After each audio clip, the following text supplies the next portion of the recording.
The Balogun Enterprises headquarters stood tall, a fortress of steel and glass that dominated the city's skyline. It was more than just a company, it was a legacy, built brick by brick through decades of sweat, strategy, and sacrifice. Inside the top-floor office, behind a massive, luxurious desk, Mr. Balogun sat with his fingers crossed, staring at the company reports. His eyes traced the rising profit margins, the booming expansions, the growing market dominance. On paper, everything was perfect. But beneath the surface, the foundation was rotting. HR reports told a different story. Toxic leadership, workplace bullying, corruption creeping into the ranks. Employees were afraid to speak up, too fearful of losing their jobs to challenge the unchecked abuse of power happening under his nose. The empire he had spent his life building was turning against its own people. A sharp knock at the door. "Come in," he said, rubbing his temple. The door opened, and David Balogun strode in. Fresh from London Business School, David looked every bit like the future of the company, sharp-witted, ambitious, and effortlessly confident. He wore a simple blazer over jeans, a stark contrast to the strict, formal suits of the board members his father worked with. "You're back," Mr. Balogun said, watching his son settle into the leather chair across from him. David smirked. "Did you miss me?" His father exhaled. "I assume you're ready to take your place in the company. There's an executive position waiting for you." David leaned forward, resting his elbows on the desk. "No." Mr. Balogun raised a brow. "No?" David nodded. "If I start as an executive, I'll never see the truth about this company. People will hide their real nature, pretend to be who they're not. I won't know who's actually good at their job and who's just putting on an act." His father sat back, impressed. "I want to go undercover," David continued. "Start from the bottom. Be just another employee. I want to see how people really behave when they think no one important is watching." Mr. Balogun studied his son carefully. "And you think this will help you run the company?" David's smirk deepened. "I think it will help me clean it up." Silence hung between them. Then, slowly, Mr. Balogun chuckled, a deep, knowing laugh. "You have your mother's cunning." He nodded, a gleam of approval in his eyes. "All right, David, what position?" David's grin widened. "Security guard." His father blinked. "You're serious?" David nodded. "A security guard is invisible. People talk freely in front of them. They see everything, the good, the bad, the rotten. If you really want to fix this company, you need to know who the real problem is." Mr. Balogun rubbed his chin, considering it. Then he let out a small, amused sigh. "Fine," he said. "Let's see what kind of company I really have." David stood, adjusting his blazer. "I'll report back in a month." His father watched him with something close to pride. "Good luck, son." David smirked. "I won't need it." And with that, the experiment began. The next morning, David stood outside Balogun Enterprises, staring up at the massive building, not as its future CEO, but as a nobody. Dressed in a stiff, navy blue security uniform, his badge clipped to his chest, he took a deep breath and stepped through the glass doors. The moment he entered, something shifted. No greetings, no deference, no respect. He was invisible. The same executives who used to shake his father's hand walked past him without a second glance. Employees who would have eagerly tried to impress him, had they known who he was, now acted as if he didn't exist. And then came his first real interaction. A woman, Sandra, according to her ID badge, offered him a polite smile. "You must be new," she said warmly. "Welcome. If you need anything, just ask." David returned her smile. "Thanks." Then another voice. "Hey," a man in a tailored suit, his watch gleaming, his sneer unmistakable. "Desmond. Senior manager, power-hungry, ruthless." Desmond eyed David like dirt. "You're the new guard?" David nodded. "Yes, sir." Desmond scoffed. "Here's a tip. Stay out of my way. I don't have time for useless people." David kept his expression neutral. "Understood." Desmond chuckled, adjusting his cufflinks. "Good boy." Sandra's smile faded. "That was unnecessary, Desmond," she said, her tone sharper now. Desmond waved her off. "Oh, please, they're just security guards, like furniture. You only notice them when something goes wrong." David said nothing. But his mind was already taking notes. Sandra, kind, empathetic. Desmond, cruel, arrogant. This was just the first day. They had no idea who he really was. And soon, they would. The security checkpoint at Balogun Enterprises wasn't much. A small room with a desk, a few monitors, and a rotating shift schedule pinned to the wall. David sat back in his chair, hands folded, watching the morning routine unfold. The company bustled with activity. Employees streamed in, dressed in tailored suits, heels clicking against the polished marble floors. Conversations buzzed, talk of deals, deadlines, promotions. But no one noticed him. Invisible. That was the life of a security guard, a ghost in the background. Except for Sandra. Every morning she greeted him. "Morning, David," she said with a smile, handing over a cup of coffee. He blinked. "You got this for me?" She shrugged. "Guards work just as hard as the rest of us. Thought you could use it." David took the cup, warmth spreading through his fingers. It wasn't just the coffee, it was the gesture. Sandra was watching, observing, and she saw people as people, unlike Desmond. Speaking of which, bang! The doors flew open and Desmond strutted in. Expensive suit pressed to perfection, polished shoes shining like his arrogance, his smirk as sharp as ever. "Oi, security boy!" David turned. Desmond strolled toward him, hands in his pockets. "You're new, so let me educate you," Desmond said, voice thick with condescension. "Your job. Make my life easier. You open doors, keep the floors clean, and most importantly," he leaned in, "you do not speak unless spoken to." David clenched his jaw. "Calm. Stay calm." Desmond smirked, mistaking silence for submission. "Good boy." He patted David's shoulder. Sandra watched from the front desk, lips pressed tight. Desmond turned away, but not before muttering under his breath.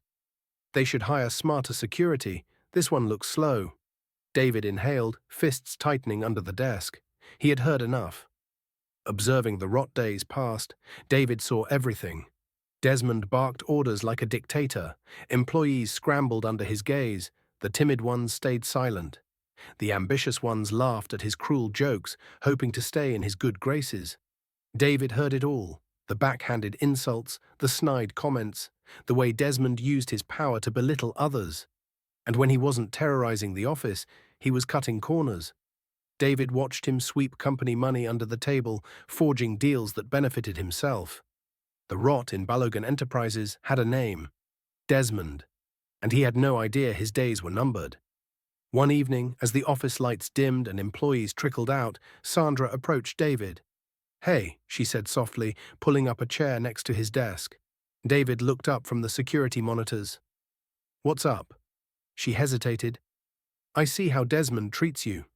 David exhaled. "I'm used to it." Sandra shook her head. "You shouldn't be." David studied her. There was concern in her eyes. "This place, it's not what it used to be," she admitted. "People like Desmond. They weren't always the ones in charge. Your boss, Mr. Balogun, he built this company on respect." David's heart clenched. She had no idea who she was talking to. "But somewhere along the way," Sandra continued, "people like Desmond wormed their way up. And now, employees either stay quiet or get crushed." David frowned. "And you?" Sandra smiled sadly. "I just do my job. I try to treat people right." He saw it now. Sandra wasn't weak, she was the only one still fighting. And she deserved better. They all did. The next morning, David arrived early, not 5 minutes in. "Security boy," David sighed. "Here we go." Desmond stormed toward him, coffee in hand. "Listen, I have an important meeting, and I need this coffee brought upstairs. Immediately." David took the cup, but Desmond's smirk told him something was off. Sure enough, splash. The cup tilted, coffee spilling all over the floor. Gasps filled the lobby. Desmond grinned. "Oh dear, clumsy much." He stepped back, mocking pity in his eyes. "Clean that up, security boy." David stared at the mess, the dark stain on the white marble, the laughter echoing from Desmond's cronies, the pure satisfaction in Desmond's smirk. David's jaw tightened. Sandra stood frozen at the front desk. Every fiber of David's being screamed to retaliate, to put Desmond in his place. But not yet. Not yet. Instead, he grabbed a rag from the security desk and knelt down. Slow, controlled. Desmond laughed. That's more like it. David cleaned in silence, but as he wiped the floor, his mind was already moving. This will be the last time. Foreshadowing the inevitable. As Desmond strolled away, still smirking, David muttered under his breath, "People always reveal their true selves when they think no one important is watching." Sandra heard. She turned, eyes searching his face. "What did you just say?" she asked. David stood up, met her gaze, held it. And for a brief second, she saw something. Something that didn't belong to a security guard. But before she could press further, David simply grabbed his badge and walked off. Sandra watched him go. Something was coming. She just didn't know what. David had seen enough. Desmond wasn't just a bad boss. He was a cancer in the company. His cruelty wasn't casual. It was deliberate, calculated. He thrived on watching others struggle under his thumb. And now, David was his favorite target. "Security boy." David exhaled slowly before turning. Desmond stood in the middle of the office, arms crossed, an amused smirk on his face. "I need my car washed, now." David blinked. "Your car?" "Yes, my car," Desmond said, tossing his keys. "Outside, in the sun." A few employees looked up from their desks, watching the exchange. Some snickered, others stayed quiet, afraid to get involved. David caught the keys, his grip tightening. Sandra stood nearby, furious. "Desmond, he's not a janitor, he's security." Desmond scoffed. "He's whatever I say he is." David held back his temper. Desmond thought he had won. Let him. For now. David gave a slow nod. "Fine," and with that he walked out, heading to the parking lot. Sunlight bounced off the windshields as David found Desmond's sleek black BMW parked near the entrance. He grabbed a bucket and sponge from the janitor's supply closet and got to work. Employees came and went, some whispering, others pretending not to see. David didn't care. He was watching them just as much as they were watching him.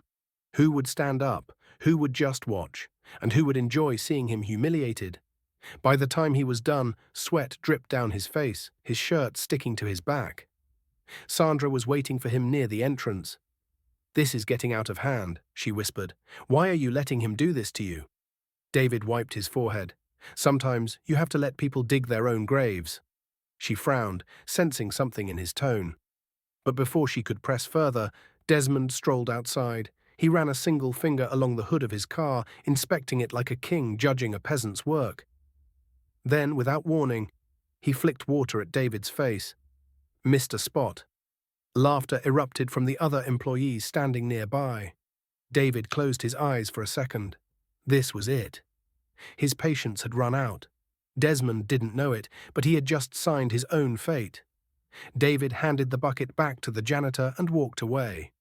Sandra watched him, brows furrowed in concern. Something had changed, something big. A dangerous game. The next few days, David kept his head down, but behind the scenes, he was preparing. He had gathered enough proof, witnesses, security footage, files of Desmond's shady deals. The trap was set. All that was left? The right moment to spring it, and fate delivered it on a silver platter. A major board meeting was scheduled for Friday. All top executives would be present, including Desmond. The perfect stage.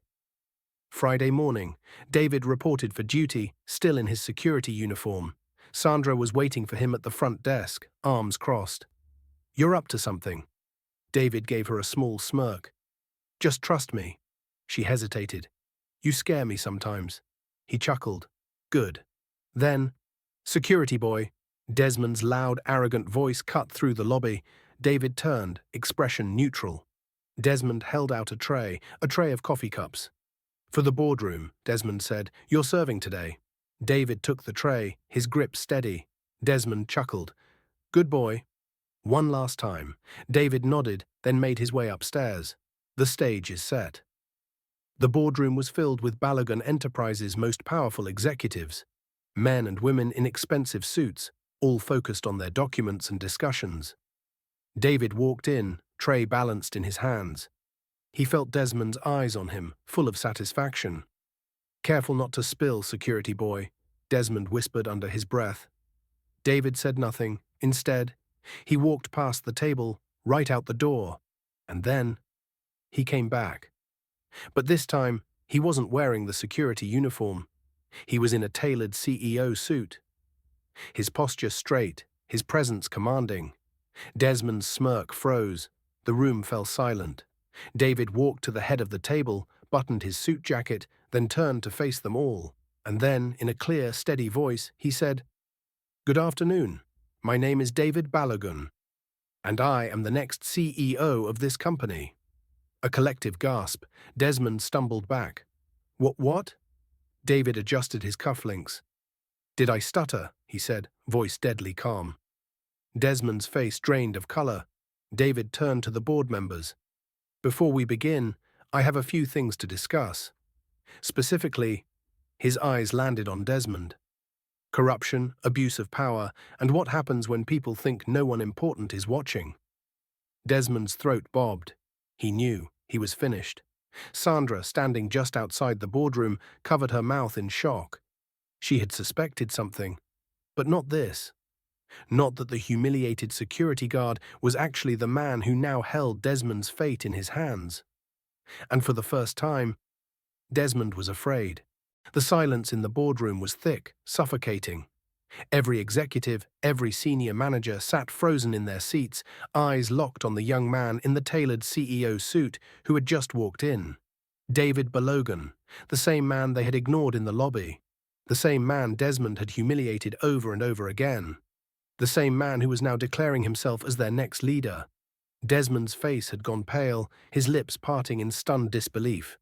What did you just say?" David met his gaze without flinching. "You heard me." Desmond blinked rapidly, as if trying to convince himself this was some kind of prank. "This is a joke," Desmond scoffed, forcing a laugh that sounded hollow. "You? The next CEO? What kind of—" "Sit down, Desmond," David interrupted, his voice calm, steady. The room shifted. Desmond, who had spent his career barking orders, was now being commanded like a schoolboy caught cheating on a test. For a second he hesitated, then rage crept onto his face. "Listen, I don't know what kind of game you're playing," Desmond spat, standing to his full height. "But this isn't how the real world works. You think just because you walk in here wearing a suit, we'll suddenly bow down to you."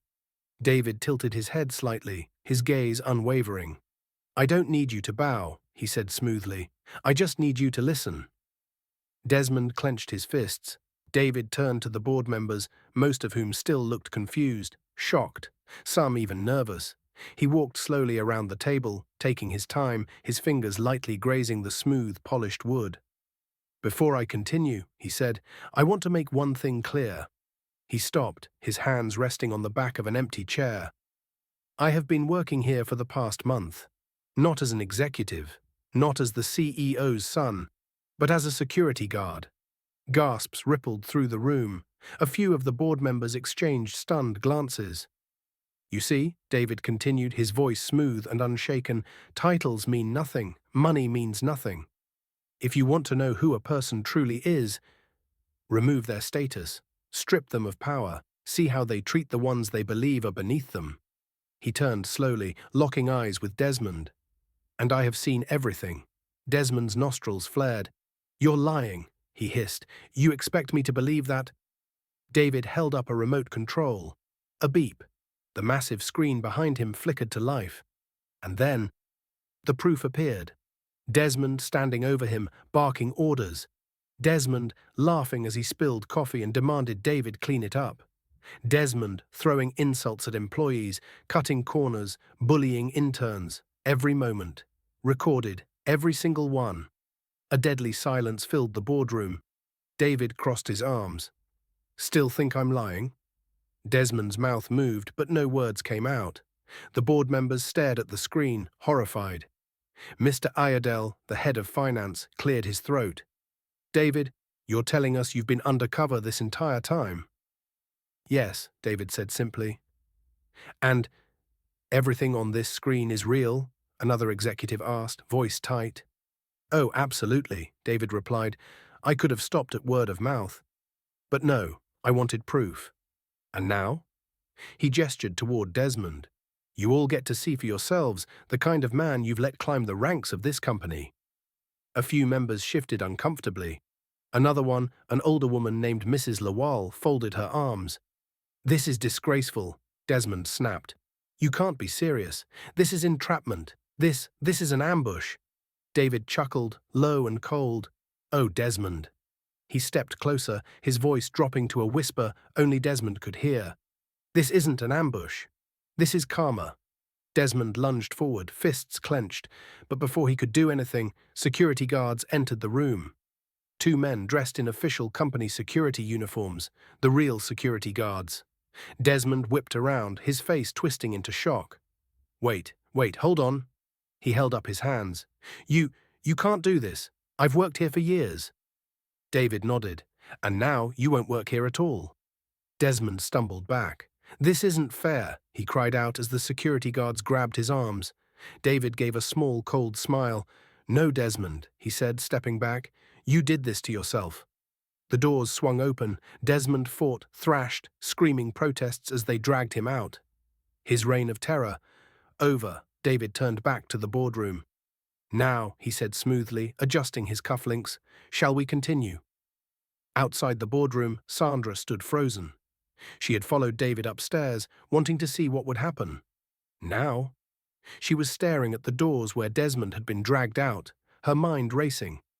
It was him, the same security guard she had spoken to every day, the one she had defended, the one she had brought coffee to, thinking he was just another employee.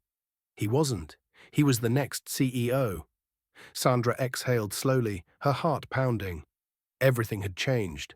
And somehow, she knew this was only the beginning. The boardroom remained silent.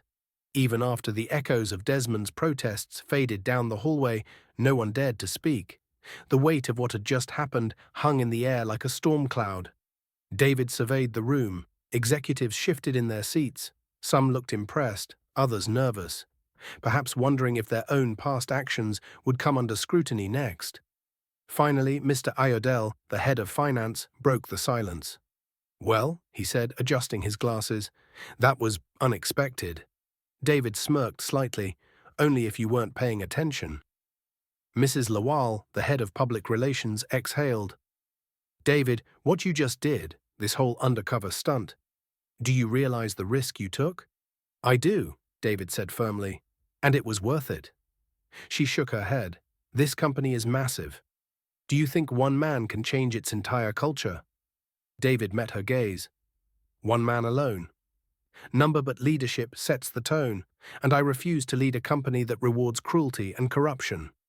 A few heads nodded. One of the younger executives leaned forward. So, what happens next? David's expression hardened. Change, he said simply. He turned to the HR director. I want a full internal review of department heads, anonymous employee feedback forms. Any manager found to be abusing their power, gone. The HR director nodded, scribbling notes. Accounting, David continued, shifting his gaze. A deep audit into Desmond's dealings. If he's been stealing from the company, I want it documented. Yes, sir, the accounting head responded, already pulling up files. Legal, David said next. Make sure Desmond's dismissal is airtight. No loopholes, no severance. If he threatens legal action, let him try. The legal advisor gave a curt nod. Sandra, still standing outside the boardroom, watching everything unfold, felt her stomach flip. She had defended David, brought him coffee, treated him like any other employee. But now, he wasn't just another employee. He was rebuilding the company from the inside out. And then David turned, and his eyes landed on her. Recognition and reward. Sandra, her breath caught. Every executive in the room turned to look at her. David gestured for her to step inside. Slowly, cautiously, she did. She swallowed. Yes, sir? David's expression softened. Sandra, in my time here, I saw everything. I saw how you treated people. With respect, with kindness, even when no one else did. Sandra's eyes darted around the room, feeling suddenly self-conscious. David continued, "You defended employees when others turned a blind eye. You stood up to Desmond, even though it put you at risk. That kind of integrity. That's the leadership we need." Murmurs filled the room. Sandra's eyes widened. "I'd like to offer you a promotion," David said, "head of employee welfare. You'll oversee workplace culture, ensure employees feel safe, and, most importantly, you'll have direct access to me if anything like this ever happens again." Sandra's mouth fell open. The room broke into applause. She blinked rapidly, struggling to find words. I don't know what to say." David smiled. "Say yes." She let out a disbelieving laugh. Then she nodded. "Yes." The applause grew louder. David nodded approvingly. "Good. Welcome to the leadership team." Sandra took a deep breath, her hands trembling slightly. Her entire life had just changed. And for the first time, she felt like she truly belonged. Downstairs, in the lobby, security shoved Desmond toward the exit. He struggled, fought, his voice echoing through the massive glass atrium. "You can't do this. I built this company. I made this place." The guards didn't stop. Employees watched as the man who had spent years intimidating them was now being thrown out like trash. The same people who once feared him. "Now," they whispered, smirked, some even cheered. Desmond twisted toward the guards. "I'll sue. I'll destroy you all. You'll regret this. You hear me?" At that moment, David walked out of the elevator. Desmond froze. His fury turned to pure desperation. "David," he gasped, trying to straighten his suit. "Listen, I was just pushing you. Tough love, you know?" He gave a weak laugh. "I mean, we were just having fun, right?" David's expression was unreadable. Desmond took a step forward. "I can fix this. Let me stay. David simply tilted his head. Then he spoke, his voice calm, cold, final. "You did this to yourself." The doors swung open. The guards dragged Desmond out, and just like that, he was gone. A new beginning. David watched as employees whispered excitedly, looking at him in a new light. Not as the billionaire's son, not as a random security guard, but as a leader. He turned toward Sandra. "Ready to help me fix this place?" She smiled, still in disbelief. "I was born ready." David chuckled. "Good." He adjusted his cufflinks, looking around the massive headquarters. This company wasn't perfect, but today, it had just changed for the better, and it was only the beginning. If you enjoyed this story, please like and subscribe. See you in our next video.